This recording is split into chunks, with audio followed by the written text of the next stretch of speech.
Hello दोस्तों, आज हम लेकर आए हैं और एक एडवांस फार्मूला जिसका नाम है डीगेट फंक्शन। जो डीगेट फंक्शन होता है वो एडवांस फंक्शन है जिससे हम लेफ्ट से राइट, राइट से लेफ्ट कहीं की भी वैल्यू उठा के ला सकते हैं। मेरे पास ये टेबल है जो इसमें आज हम डीगेट फार्मूला लगाएंगे, जिसमें मैं एम्प्लॉय नेम पे लगाऊंगा और हम इसको यहाँ से पकड़ के जब ड्रैग डाउन करेंगे यहाँ तक तो हमारा वैल्यू सब आ जाएगी, हमें अलग अलग लगाने की जरूरत नहीं पड़ेगी।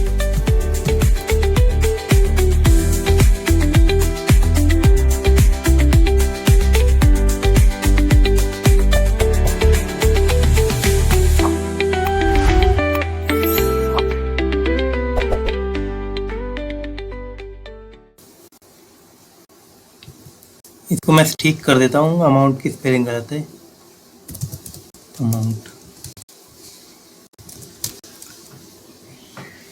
तो मैं यहाँ पर पास करता हूँ डीगेट फंक्शन। डीगेट में 3 आर्ग्यूमेंट होते हैं, एक डेटाबेस, फील्ड और क्राइटेरिया। डेटाबेस हमें पूरा डेटाबेस सेलेक्ट करना होता है विद हेडिंग। अगर हम डेटाबेस सेलेक्ट करेंगे तो हेडिंग के साथ करेंगे। अगर हमने हेडिंग नहीं लिया, केवल यहाँ से सिलेक्ट किया यहाँ से, तो ये हमारा रिजल्ट लाके नहीं देगा। हमें जब डेटाबेस यहाँ सिलेक्ट करना है तो हमें हेडिंग के साथ करना है। अब मैंने डेटाबेस सिलेक्ट कर लिया, इसको कर देते हैं फ्रीज,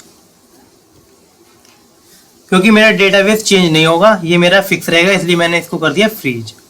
अब कॉमा, अब कह रहा है फील्ड। फील्ड में हमें वो फील्ड देनी होती है जिसका हमें डाटा चाहिए होता है।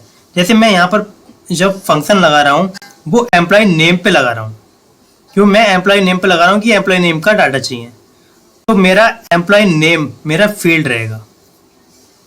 अगर मैं अमाउंट वाले कॉलम में अगर फंक्शन लगाता तो मेरा फील्ड अमाउंट रहता, ऐसे यहाँ पे लगाता तो ये रहता। तो मैं लगा रहा हूँ एम्प्लॉय वाले कॉलम पे, तो मेरा फील्ड रहेगा ये। फील्ड हम फ्रीज नहीं करेंगे, क्योंकि हम जब ब्रेक डाउन करेंगे तो हमारी फील्ड चेंज होगी, इसलिए हम फील्ड को फ्रीज नहीं करेंगे। कॉमा, अब क्राइटेरिया में हमें वो देना होगा जिसकी को लुकअप वैल्यू बना के हमें वैल्यू को फाइंड आउट करनी है। तो मेरा क्राइटेरिया है आईडी नंबर ये। और एक बात ध्यान रखिए कि जब हम क्राइटेरिया देंगे तो क्राइटेरिया हम हेडिंग के साथ सिलेक्ट करेंगे और ब्रैकेट बंद और एंटर। अब ये मेरा रिजल्ट क्यों नहीं आया, क्योंकि मेरा यहाँ पर ऑर्डर नंबर है और ऊपर आईडी है, यहाँ हेडिंग गड़बड़ है। अब यहाँ हेडिंग में अगर चेंज कर दूं तब मेरा रिजल्ट आ जाएगा। अब मैं इसको पकड़ के, मैंने क्राइटेरिया फ्रीज नहीं किया, क्राइटेरिया को भी फ्रीज करना पड़ेगा हमें।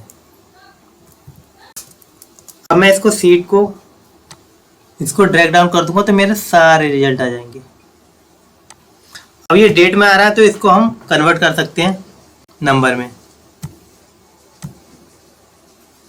ये भी डेट में आ रहा है तो इसको नंबर में कर दो।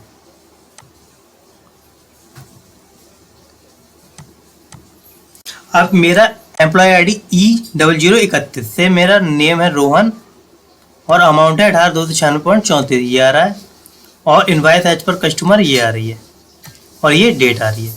अब मैं यहाँ से ड्रैग डाउन लिस्ट मैंने पहले बना रखी थी, अब मैं यहाँ से कोई सी भी वैल्यू चेंज करूँगा, मैं ऑटोमेटिक सारी चेंज हो जाएगी ये। और जो डीगेट फंक्शन होता है उसको हम कहीं से भी लगा सकते हैं। अब जैसे मैंने इसको लुकअप वैल्यू ये वाली दी थी, क्राइटेरिया ये था, अब हम इसको ले लेते हैं एक। अब मैं इसको क्राइटेरिया बनाऊंगा invoice as per number as per customer. इसको मैं डिलीट कर देता हूँ। अब मैं इसको इनवॉइस एज पर कस्टमर की सहायता से लुकअप करा के मुझे आईडी, एम्प्लॉय नेम, अमाउंट और रिमार्क्स लाने हैं। तो मैं इसमें इनवॉइस एज पर कस्टमर ले लेता हूँ ये। अब मैं यहाँ पर फॉर्मूला लगाता हूँ डीगेट। अब डेटाबेस क्या रहेगा, मेरा हेडिंग के साथ रहेगा। और यह ध्यान रखिए कि जो डेटाबेस में हेडिंग हो, भाई हमारे जो जहाँ हम वैल्यू को ला रहे हैं वही हेडिंग सेम होनी चाहिए, तभी ये रिजल्ट देगा। अगर कुछ भी हेडिंग ऊपर नीचे हुआ तो वो रिजल्ट नहीं देगा। अब डेटाबेस मैंने सेलेक्ट कर लिया पूरा, इसको कर देते हैं फ्रीज, कॉमा। अब फील्ड मेरी क्या रहेगी, मुझे वैल्यू किस में चाहिए, इसमें एम्प्लॉय नेम में, तो फील्ड रहेगी मेरी एम्प्लॉय नेम। अब मेरे एम्प्लॉय नेम चाहे मैं फील्ड को यहाँ पे सिलेक्ट कर दूँ चाहे यहाँ पे सिलेक्ट कर दूँ, जैसे अमाउंट के बराबर है, क्योंकि मेरे सेम ही कॉलम है। अब ये यहाँ पर जब मैंने फंक्शन लाया तो यहाँ पे ब्लैंक हो जा रहा है, तो इसलिए मैंने आपको दिखाने के लिए ऊपर वाला कॉलम सेलेक्ट कर दिया है। आप चाहें तो इसको सिलेक्ट कर सकते हैं। अब फील्ड मेरी चेंज होगी, इसलिए मैं फील्ड को नहीं कर रहा हूँ फ्रीज। अब क्राइटेरिया, और क्राइटेरिया जब भी होगा वो अमाउंट, जो क्राइटेरिया होगा उसका हेडिंग भी साथ में लेना होगा।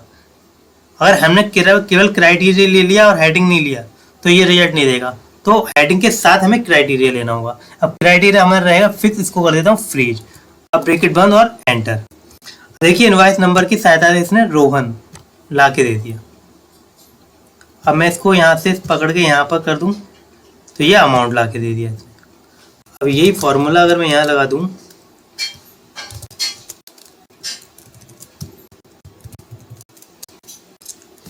अब ये रिमार्क्स जनरल में आ रहा तो इसको डेट में कर देते हैं, ये डेट आ गई। अब ये फॉर्मूला कॉपी करके यहाँ कर दिया, अब ये यहाँ एम्प्लॉयमेंट आईडी आ गई।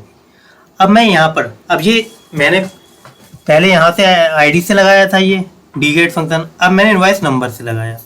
अब लेफ्ट से राइट हो, राइट से लेफ्ट हो, कहीं की भी वैल्यू ये फाइंड आउट करके दे देगा। अब मैं यहाँ पर इनवॉइस नंबर चेंज करूँगा तो मेरी सारी वैल्यू चेंज हो जाएगी। ये देखिए INB-54, इसका आईडी है 0032, नेम मोहन, अमाउंट है 10,976.34, ये मैच कर रहा है और डेट है 15 अगस्त। अब यहाँ पर कुछ भी चेंज करूँगा तो मेरा रिजल्ट आ जाएगा।